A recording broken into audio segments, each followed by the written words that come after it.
M'dzina la Atate, ndi la Mwana, ndi la Mzimu Woyera. Amen. Mulungu wamphamvu zonse ndi wamuyaya, lero Lachisanu pa 4 April 2025 tufuna ife ana anu tikuthokozeni chifukwa cha mphatso ya moyo imene mwatipasayi, komanso mwapadera chifukwa mwatisonkhanitsa pamodzi kuti timve mawu anu. Tikuthokozani chifukwa cha mawu amene mwatipasa tsiku la lero otithandiza kuti tibwerere kwa inu. Ndinu Mulungu wachifundo komanso ndinu okhulupirika ndi Mulungunso okhululuka. Mutithandize nthawi zonse kumvera inu, kusatira mwana wanu Yesu Khristu ndi kuchita kufuna kwanu, kuti poteropo tithe kukhala ana anu enieni. Mwa Yesu Khristu Ambuye athu. Amen.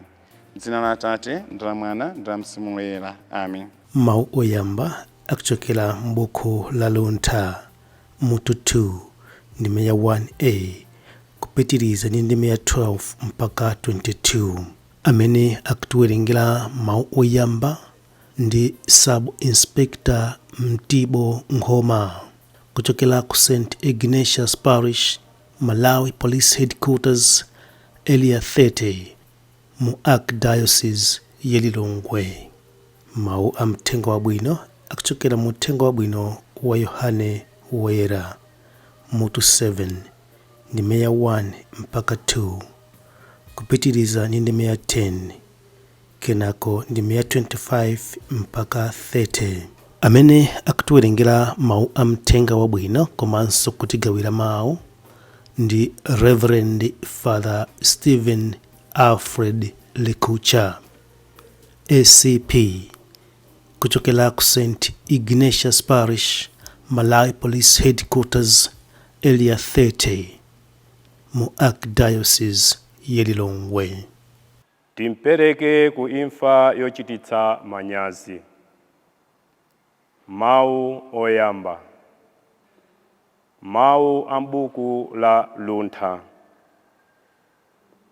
Anthu osamvera Mulungu amaganiza molakwa kuti moyo wathu ndi wochepa ndiponso womvetsa chisoni. Nthawi ya imfa ikafika, palibe mankhwala oti kumupulumutsa munthu.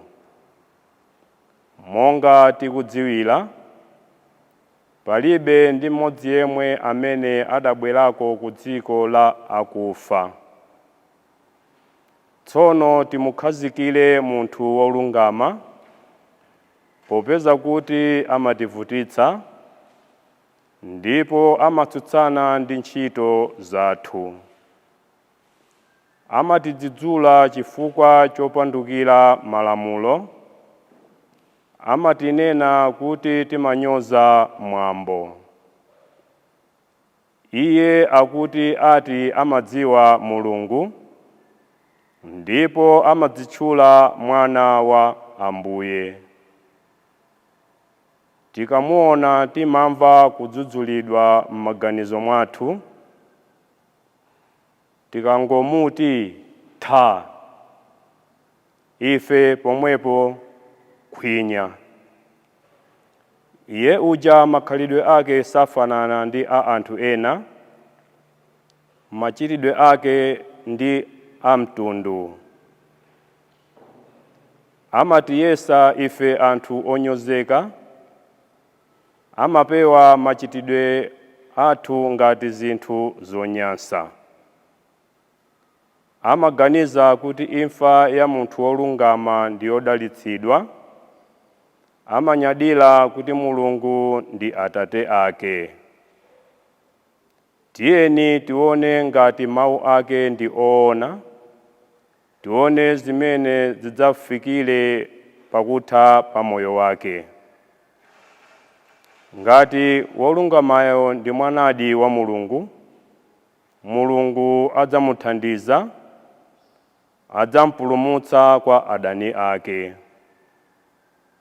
Timuyese pakumusautsa ndi pakumunyoza kuti tione ngati ndi munthu wofatsa, ngati ndi wodziwa kupirira. Timpereke ku imfa yochititsa manyazi, paja iye akuti Mulungu adzamteteza.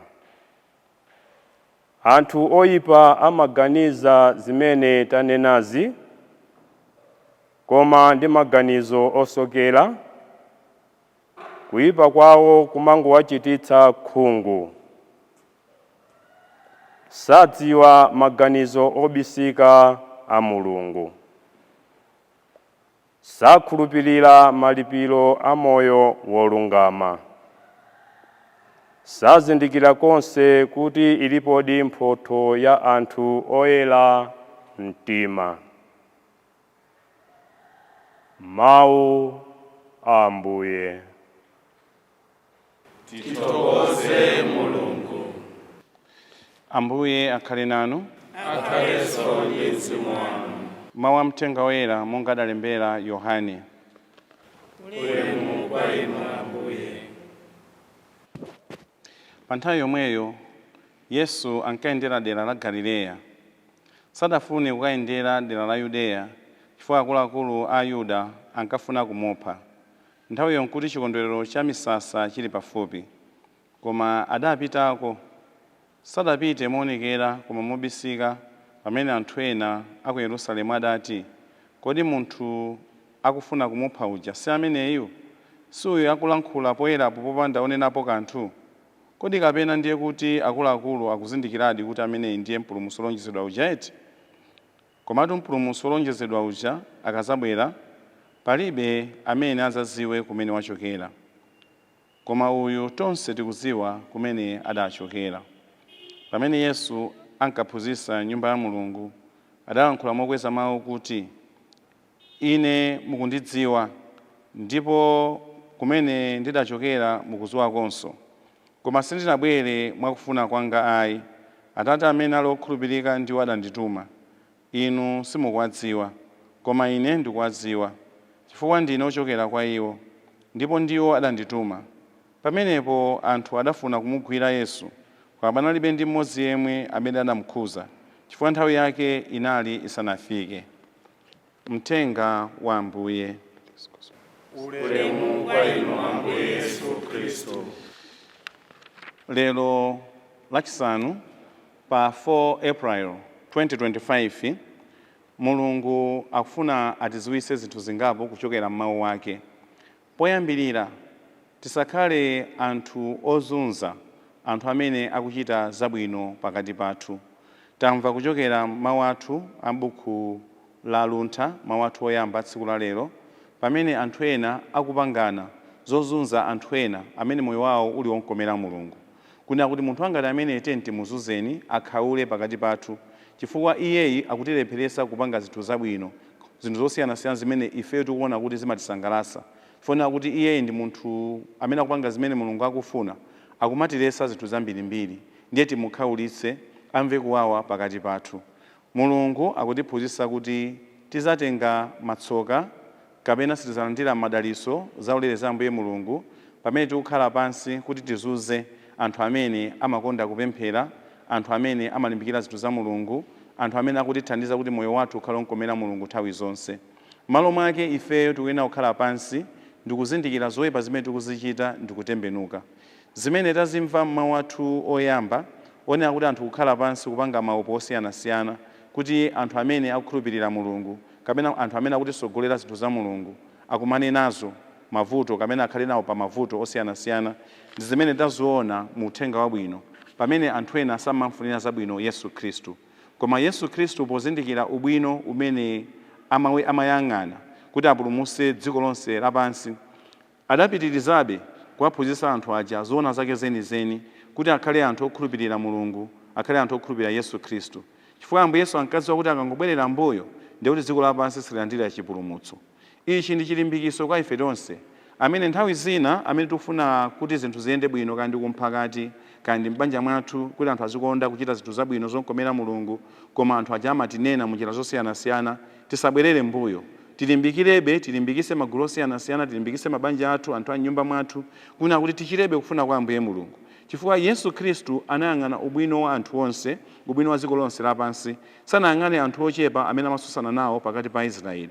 Ndipo chimene chatachigwirisisa anapitirizabe kuwaphunzitsa anthu kuti aziwe zoona zake zenizeni, kuti iyeyo anachokera kwa Ambuye Mulungu ndipo anali ndi uthenga ochokera kwa Ambuye Mulungu kuti anthu ambiri adziwe komanso anthu ambiri azindikire.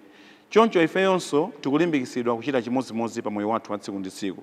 Chifukwa yake olemba Salimo tsiku la lero akutiuza kuti chauta amakhala pafupi ndi anthu a mtima osweka, kutilimbikitsa kuna kuti pamene anthu ena afuna atizunze, pamene anthu ena akutizunza, akutisautsa, chifukwa kuti ifeyo takhulupirika kapena tikukhulupirika, tikupanga zimene Ambuye Yesu akufuna, tikupanga zimene mpingo umafuna, tikupanga zimene Mulungu amafuna. Pamene anthu akutizunza chonchicha, Mulungu samatisiya tokhayi. Mulungu amakhala nafe ndipo Mulungu amakwiyira anthu ena aja amene akutizunza. Ife tisakhale mbali imodzi yobweretsa masautso, yobweretsa zokhoma kwa anthu amene akuchita zabwino pakati pathu. Malo mwake ngati ife tikupanga zinthu zoyipa zosiyanasiyana, iwo amene akutiuza kuti tipange zinthu zabwino, tiyeni tamvetsereni. Tikhale pansi tisiye zoyipa zosiyanasiyana tikuchita zimene Mulungu akufuna. Nyengo ya Lent, zina mwa zinthu zimene ife tikuyenera kuzichita ndikuonetsetsa kuti tikulimbikira moyo wathu wa mapemphero. Tikalimbikira moyo wathu wa mapemphero, tipeza mphamvu zaulere komanso madalitso zogonjetsera mayesero a Satana osiyanasiyana. Ndipo ena mwa mayesero a Satana ndi zimene anthu ena amachita kusafunira zabwino, iwo amene afuna kuti moyo pakati pa anthu ukhale wabwino. Komanso munyengo ino ya Lent tikukumbutsidwa kusala zinthu zimene sizimamusangalatsa Mulungu.